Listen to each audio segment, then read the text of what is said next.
요나서 3장 10절부터 4장 11절까지의 말씀입니다. 저와 성도님 한 절씩 같이 교독하겠습니다. 요나서 말씀입니다. 제가 먼저 읽겠습니다.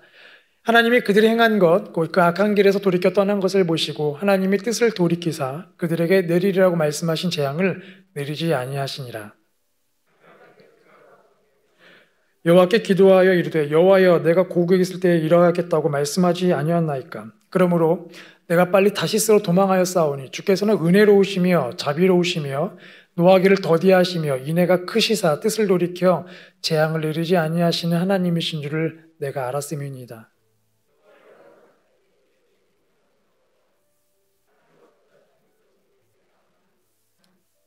여호와께서 이르시되 내가 성내는 것이 옳으냐 하시니라. 나가서 그 성읍 동쪽에 앉아 그 성읍에 무슨 일이 일어나는가를 보려고 그 그늘 아래에 앉았더라. 하나님 여호와께서 박넝쿨을 예비하사 요나를 가리게 하셨으니 이는 그의 머리를 위하여 그늘이 지게 하며 그의 괴로움을 면하게 하려 하심이었더라. 요나가 박넝쿨로 말미암아 크게 기뻐하였더니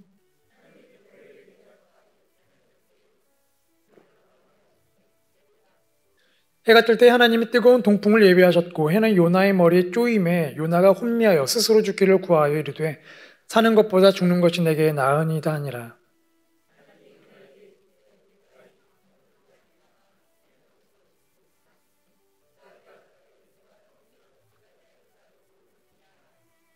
여호와께서 이르시되 내가 수고도 아니하였고 재배도 아니하였고 하룻밤에 났다가 하룻밤에 말라버린 이 박넝쿨을 아꼈거든.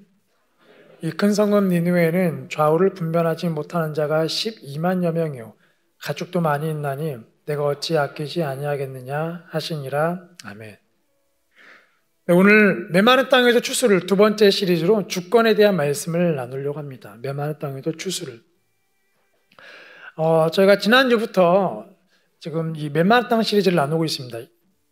인간이 가지고 있는 수많은 죄가 있지만 그 중에 특별히 7개, 7대 죄악, 인간의 삶을 망가뜨리는 7대 죄악에 대한 말씀을 나누고 있죠. 지난주에는 게으름, 나태에 대한 말씀을 나눴고 오늘은 우리 안에 있는 그 분노에 대한 말씀을 나누려고 합니다. 분노.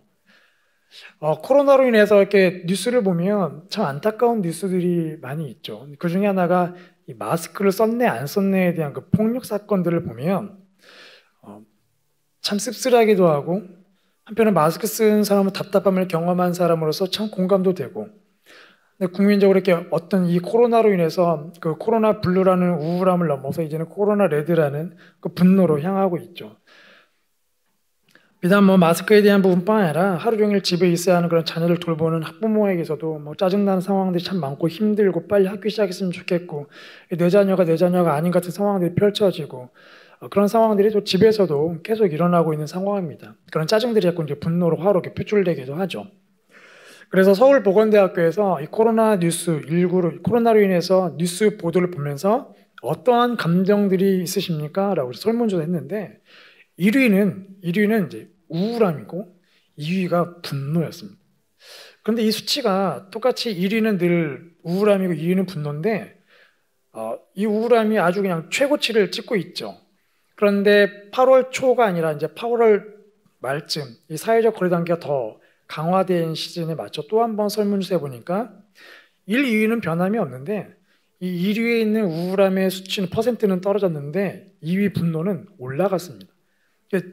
코로나가 빨리 끝날 줄 알았는데 끝나지 않으니까 이제는 이 상황에 대해서 내 탓도 아닌데 왜 내가 이런 피해를 당해야 하나 그러면서 이제 분노가 올라가기 시작하는 거죠. 그러다 보니까 이제 정부에 대한 분노들도 계속 여기저기에서 이제 표출이 되고 있는 상황들이기도 합니다. 근데 이 분노가 인간이 가지고 있는 자연스러운 감정인데 이게 마냥 해로운 것은 아니지 않습니까? 이 분노가 있기 때문에 사실 또 사회가 건강하게 유지가 되는 면도 또 있거든요.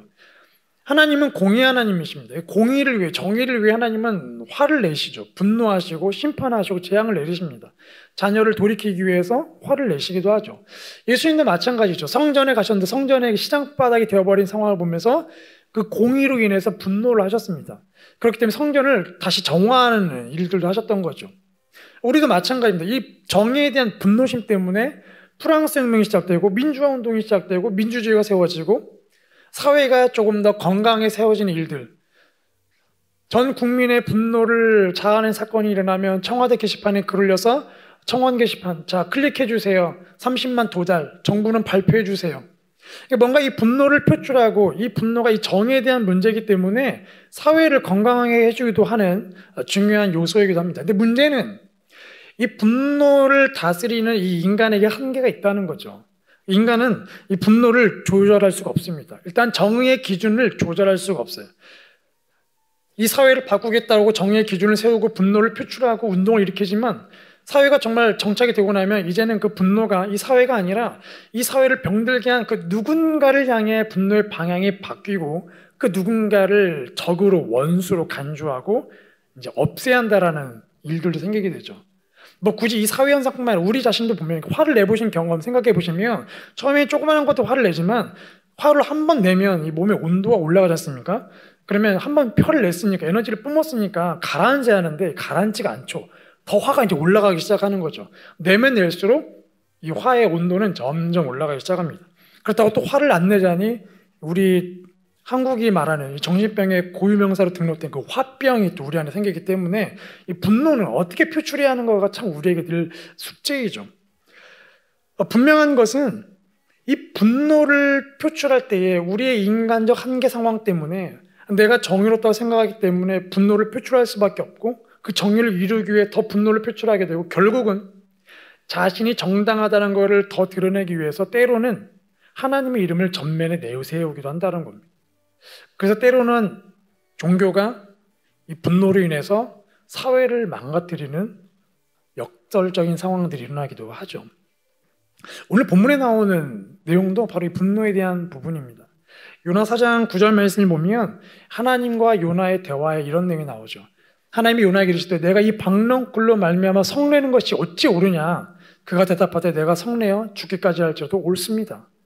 너 왜 화내니? 물어봤을 때 하나님께서 물어보신 요나는 제가 화내는 게 맞습니다 라고. 과연 이 요나의 성내는 것이 옳은지 아닌지에 대한 이야기가 오늘 본문에 이렇게 녹아져 들어있죠. 하나님께서 요나에게 말씀하십니다. 니느웨 가서 외치라. 그 외치라 원문을 보면 설교하라입니다. 설교하라. 하나님의 뜻을 전해라. 40일 지나면 이 땅은 멸망할 것이다. 근데 요나가 이 말씀을 듣고 반응을 이렇게 하죠.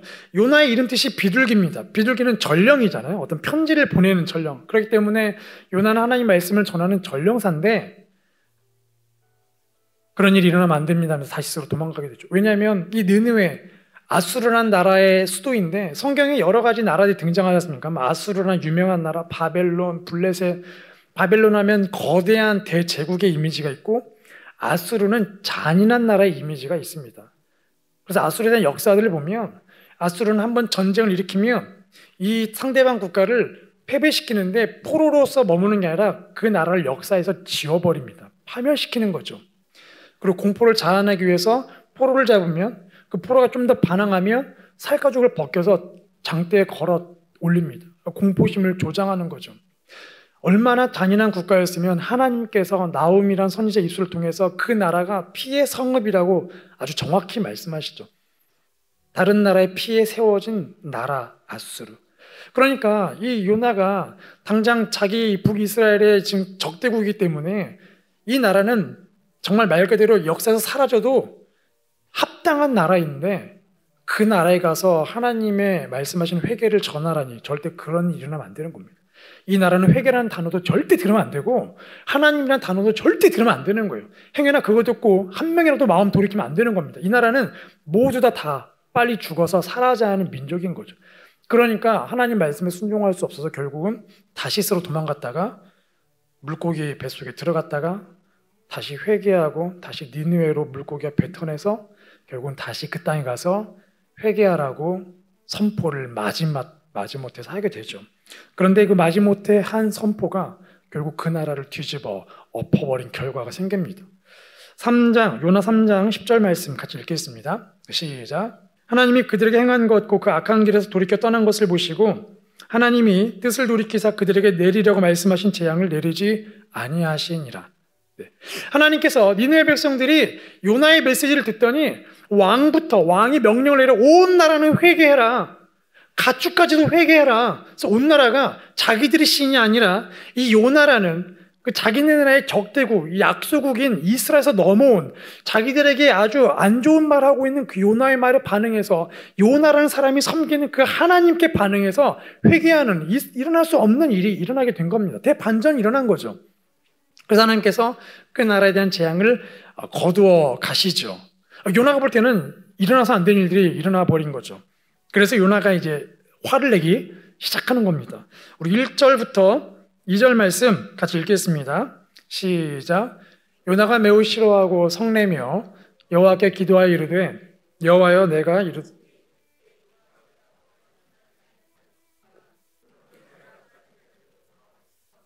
주께서는 은혜로우시며 자비로우시며 노하기를 더디하시며 인애가 크시사 뜻을 돌이켜 재앙을 내가 알았음이니이다. 네, 요나가 이제 화를 냅니다. 성을 내기 시작합니다. 분노하기 시작하죠. 하나님께 분노합니다. 요나가 화를 내는 이유가 뭘까요? 딱 하나입니다. 자기 뜻대로 되지 않아서 그런 거예요. 니느웨가 자기 뜻대로 멸망하지 않아서 그런 겁니다. 신원화 교수님, 7대 죄악에 대해서 책을 쓰신 신원화 교수님이 분노의 원인을 몇 가지를 이렇게 이야기하시더라고요. 근데 그 중에 하나가 자존심이 강한 사람이래요. 자존심이 강한 사람. 나는 옳다. 나는 절대 그런 적이 없다. 틀린 적이 없다. 자존심이 강한 사람일수록 분노가 더 많이 일어나게 된다는 겁니다. 이걸 빗대어 보면 사실 선지자도 하나님 말씀을 전하는 입장이기 때문에 하나님 말씀을 그대로 전하는 사람이잖아요. 그러니까 굉장히 그 안에 자존심이 강했을 수 있습니다. 나는 하나님께 쓰임받는 사람이라는 마음이 컸겠죠. 그리고 또 하나님 말씀을 전했던 사람이기 때문에 그 말씀을 전하면서 그의 생각에도 여러 변화가 있지 않았겠습니까? 그런데 그 니느웨에 대한 나라, 멸망해야 한다는 그의 생각이 하나님께서 받아들이지 않으시니까 그 안에 이제 분노가 일어나게 되는 거죠. 특별히 기대했는데, 그래도 내가 하나님이 전하라니까 전하겠어. 근데 저 나라가 뭐 하나님 말씀에 귀를 기울이겠어. 자기는 신도 아니고, 그리고 나야 또 약소국에서 넘어온 선지자인데 내가 안 잡혀가면 그나마 다행이지. 기대도 안 했을 겁니다. 그런데 기대도 하지 않은 일들이 일어나 버리기 때문에 그 안에 분노가 일어나게 되는 거죠. 니느웨는 멸망할 거라는 그 자신의 기대가 그냥 깡그리 무너져 버린 겁니다. 그래서 하나님께서 요나에게 첫 번째로 질문을 하시죠. 내가 성내는 것이 옳으냐? 너 왜 화내니? 라고 질문하십니다. 그리고 두 번째 상황이 발생하죠. 우리 8절부터 9절 말씀을 같이 읽겠습니다. 시작.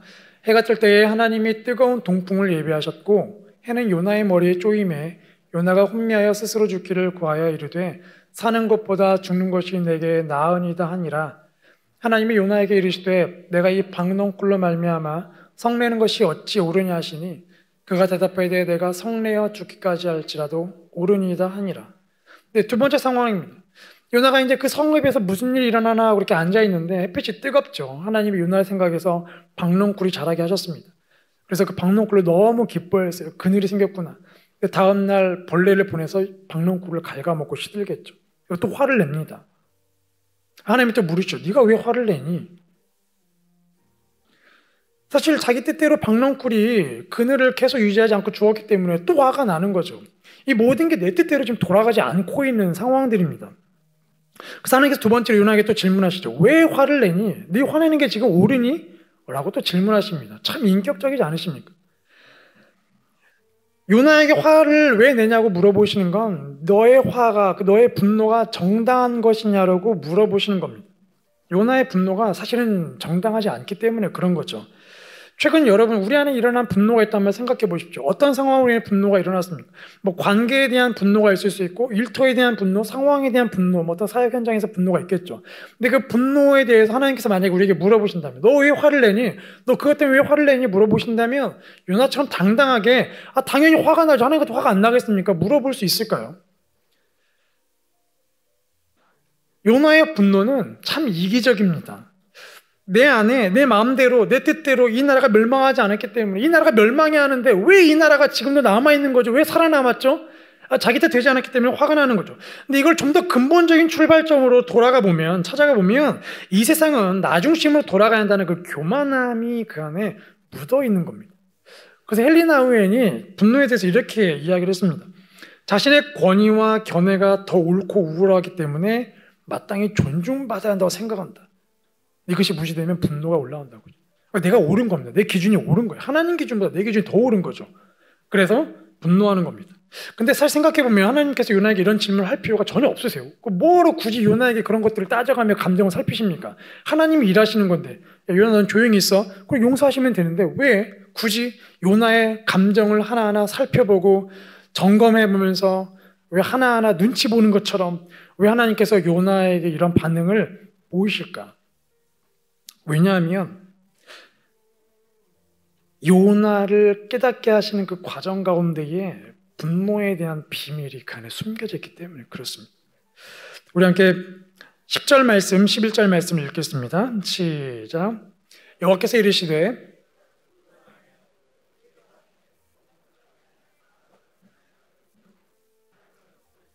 하물며 이 큰 성읍 니느웨에는 좌우를 분별하지 못한 자가 12만여 명이요 가축도 많이 있나니 아끼지 아니하겠느냐 하시니라. 네, 요나는 자신이 기르지도 않은 박농쿨을 사랑했습니다. 근데 자신이 기르지 않았기 때문에 사라진다 해도 어차피 제로섬 게임이기 때문에 불평할 이유가 하나도 없는 거예요. 그런데도 자신이 기르지 않은 박농쿨이 사라지자 화가 났던 겁니다. 그 짧은 하루란 시간에 박농쿨을 아꼈던 거죠. 근데 하나님께서 말씀하시죠. 하물며 내가 이 니느웨 백성들을 창조했는데, 사람을 만들었는데, 그것도 다른 피조물과 달리 흙으로 빚으시고 생기까지 불었는데, 정말 공을 들여 사람을 창조했는데 내가 이 백성을 아끼는 게 합당하지 않냐. 심지어 그 성에는 좌우를 분별하지 못하는 자, 그러니까 애기나 어린이죠. 애기나 어린이가 12만 명이 있대요. 엄청나게 많은 숫자입니다. 제주도에 있는 어린아이보다 더 많은 숫자죠. 근데 그 어린아이들을 그냥 죽인다라는 게 합당한 일인가? 더군다나 가축까지도 생각하세요. 거기에 가축도 얼마나 많은데 그 소도 그 죽이는 게 그거 합당한 일이니? 라고 말씀하십니다. 이 말을 들었을 때 요나의 마음이 어땠을까? 뒤에는 이제 나오지는 않습니다. 뒤에는 나오지는 않죠. 그런데 아마도 네가 박농쿨을 아낀 것처럼 내가 니느웨 백성을 아끼는 게 옳은 거 아니냐고 물어보셨을 때에 요나의 머릿속에 그 물고기 뱃속에 떠오르지 않았을까요? 자기도 니느웨 백성이나 자기나 똑같이 불순종하고 있는 죄인인 건 마찬가지입니다. 자기도 불순종해서 자기는 대놓고 도망갔잖아요. 불순종했습니다. 그럼 똑같이 죄를 지었기 때문에 똑같이 재앙을 받아 멸망하는 게 당연한데 하나님은 요나에게 기회를 또 한 번 주셨거든요. 목숨을 살려주셨습니다. 그렇다면 똑같은 죄인이 불구하고 요나를 살리신 하나님께서 니느웨도 살려주시는 게 당연한 것이 아닌가요? 내가 용서받은 내가 다른 사람이 용서받는 걸 보면서 나도 용서받았어, 너도 용서받는 게 맞아라고 말하는 게 당연한 게 아닐까? 요나는 이기주의적인 생각에 빠졌기 때문에 나는 볼 수 있지만 다른 사람의 상황은 미처 보지 못한 거죠. 즉 나에 대한 하나님 마음은 나를 용서하시는 거 하나님 그 옳은 겁니다라고 말하지만 저 원수를 용서하는 거에서는 그건 잘못된 거라고 말하고 있는, 지극히 하나님이 일하시는 방법에도 지극히 자기의 주관과 기준대로 판단하는 그런 교만함들이 그 안에 묻어 있었던 거죠. 그래서 아마도 하물며 내가 그 땅에 있는 니느웨를 사랑하고 돌이키는 것이 옳은 것이 아니라 말씀하실 때에 맞습니다. 죄인이 나를 구원하시고 용서하셨는데 하물며 그렇지요. 요나의 마음에 아마 뒤통수를 때리는 그런 일들이 있지 않았을까요? 불순종한 자기를 용서해 주신 하나님, 니느웨에도 회개를 했기 때문에 용서해 주는 게 당연한 것이 아닌가. 제가 대학생 때 일본에 대한 그 역사 과목을 들으면서 일본에 대한 분노가 굉장히 크게 올라왔습니다. 그래서 대학생 때 일본은 빨리 멸망해야 한다. 그때 제일 제가 듣고 기뻤던 뉴스 중에 하나가 일본이 1년에 2mm씩 땅이 가라앉고 있대요. 너무나 기뻤어요. 하나님 가라앉는 속도를 좀 빨리 해주세요. 그런데 그렇게 분노의 마음을 갖고 있던 그 해에 저희 대학부 목사님께서 올해는 아울리치를 일본으로 갑니다라고 선포하신 거예요. 사모님이 일본 분이신데 저는 당연히 안 가죠. 그래서 너무 좋은 계획이십니다. 저는 뒤로 빠졌는데 회장이 네가 안 가면 어떻게 하겠느냐. 그래서 어쩔 수 없이 가게 되었어요. 근데 그 기도 모임 하는데 기도가 안 나오는 겁니다.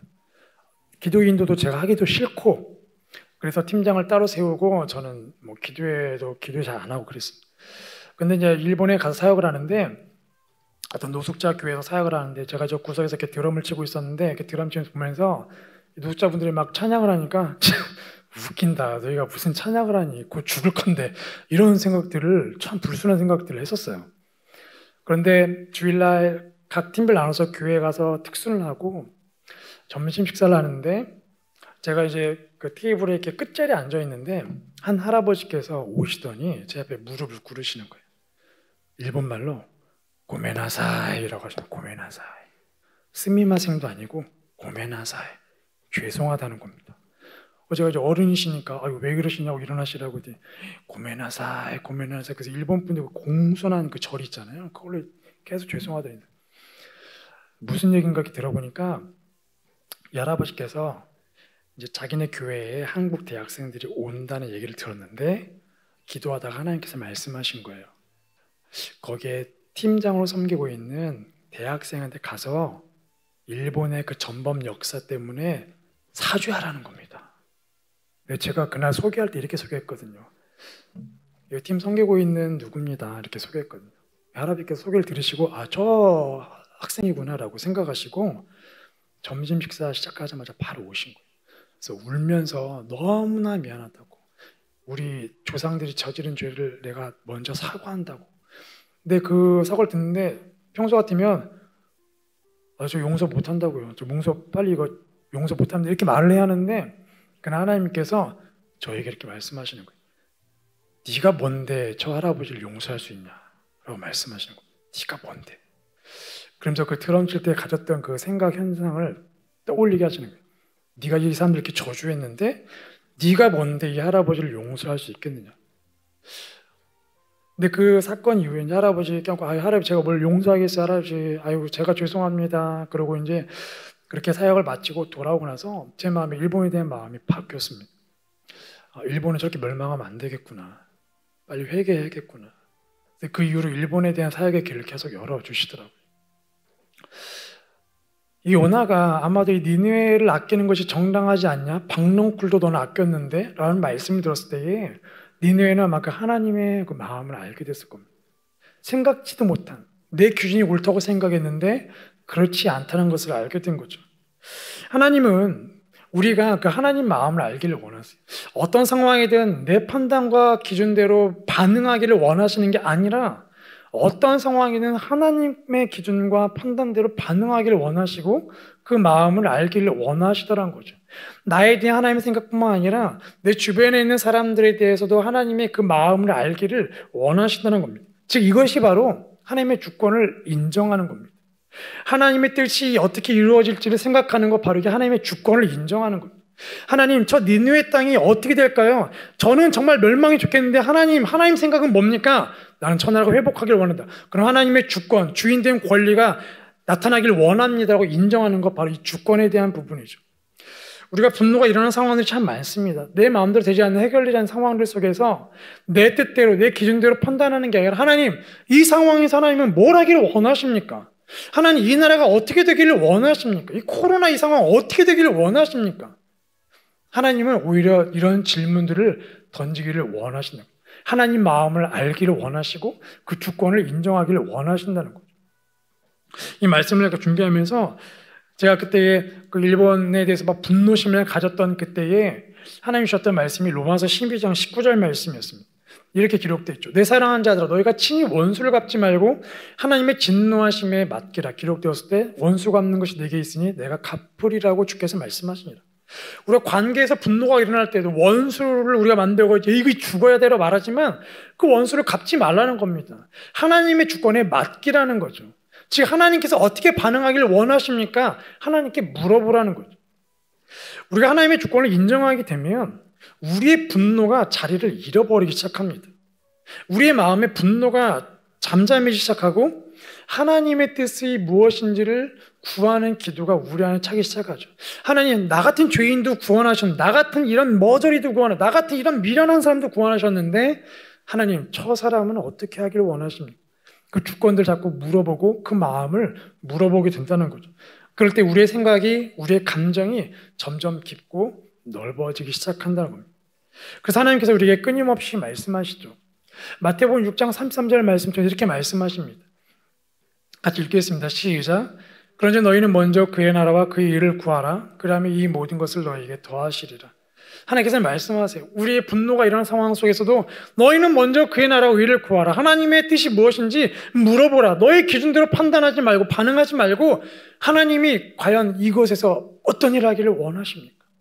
먼저 묻고 그 뜻을 구하라는 거죠. 그래서 우리 삶에서 아직도 해결되지 못한, 이해되지 못한 상황들이 있습니다. 관계들이 있죠. 분노가 일어날 수밖에 없는 상황들이 있습니다. 오늘 말씀을 통해서 하나님, 내 뜻이 아니라, 내 생각은 정말 이렇고 이런데 내 뜻이 아니라 하나님의 뜻이 이루어지길 원합니다. 하나님의 주권이 내 관계 속에서, 내 일터에서, 내 가정에서 일어나기를 원합니다. 오늘 그것이 우리의 기도가 되기를 소망합니다. 그래서 우리 안에 있는 이 분노, 정의를 이루어가는 이 분노가 하나님의 뜻 가운데서 잘 다듬어질 수 있기를, 하나님의 나라를 세워가는 귀한 도구로 쓰여질 수 있기를 소망하고, 그래서 오늘 우리의 삶에 누군가를 일으킬 수 있는 그런 축복의 통로가 되기를 소망하고 축복합니다. 우리 함께 같이 찬양하겠습니다.